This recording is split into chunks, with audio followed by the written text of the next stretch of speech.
One of my favorite parts of a production is when you're immersed in that flow state where you're kind of playing around with their playground. Like the way I look at it is artist comes and they're kind of like the colors, when you're like an artist, you are the brush and they kind of with their past, their musical tastes, their influences, they bring the palette and we have this how can I say it? This privilege to dunk our powder dunk our donut. Not the donuts, the Dunkin' Donuts. Yeah, no. The brush, the paintbrush. We have the privilege to dunk our paintbrush into their palette of flavor. That's fancy. that's like cooking. Yeah. You're the big cook here. Well, we say all the time that production's like cooking, and we want to be like a fancy homemade restaurant. We want to give you like something that respects your vision, but also gives you a bit of that homemade meal that nice grandma's cooking, something, gotta get that seasoning, and that's where we come in. We just help you with the seasoning, but help you with the seasoning. We help you with the seasoning, but we keep your recipe. We just we'll put a little bit of a spice in there and some MSG and stuff. Some bacon. Who doesn't like bacon, right? Yeah, I think that that mentality that we have doesn't matter if it's music or visual. The mentality is the same. Yeah. It's always number one is the artist and the brand, and how with our twisted minds and twisted outside thinking, how we can merge the two and create something that's unique to you, unique to the artist. Yeah. To potentially you. Yeah.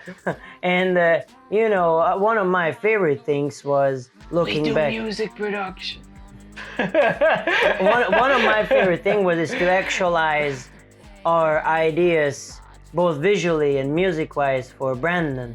One of the music Don't Mistake, that was Dermot Kennedy meets Imagine Dragons and meets his folky style. So it was a lot of sound design. It had like 300 plus tracks. You sang in it. Yeah. That a lot of tracks. We had like 150 vocal tracks, oohs, ahs, choirs. I remember you came record. I told you, okay, just hit record. And I was stomping the floor, and we were doing like stuff to get, because he's a former military guy, and we did this section where we wanted to implement on purpose to make the listener anxious, because it was about freedom and things like that. Listen to the song. Listen to the song. We wanted to convey these feelings, and we did a lot of weird subliminal stuff. And we had this rapper who is so good. He should put out more stuff. He came, wrote that freaking part in 15 minutes, and just hit record. And Michael Query. Amazing rapper. If you have a chance, listen to his stuff. It's really, really good.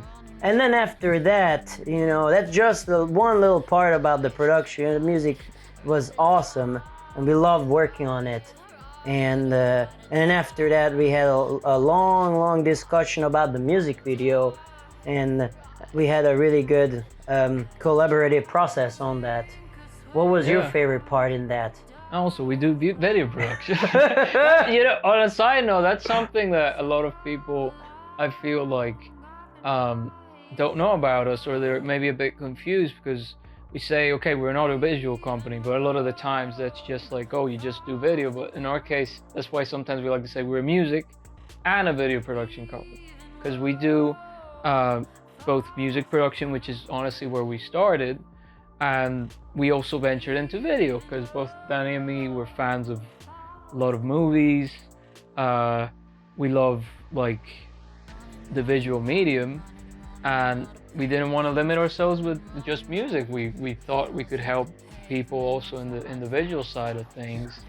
And Yeah. Other words, we can't just sit on asses and do one thing. yeah, we gotta have fun and try different things. That's why also one thing led to another, and we have a really good team of animators that we've been blessed to work with, and like yeah, and they do great stuff for us. Like Yeah. and that's how I feel like that's how you get started in anything, right? You just do it.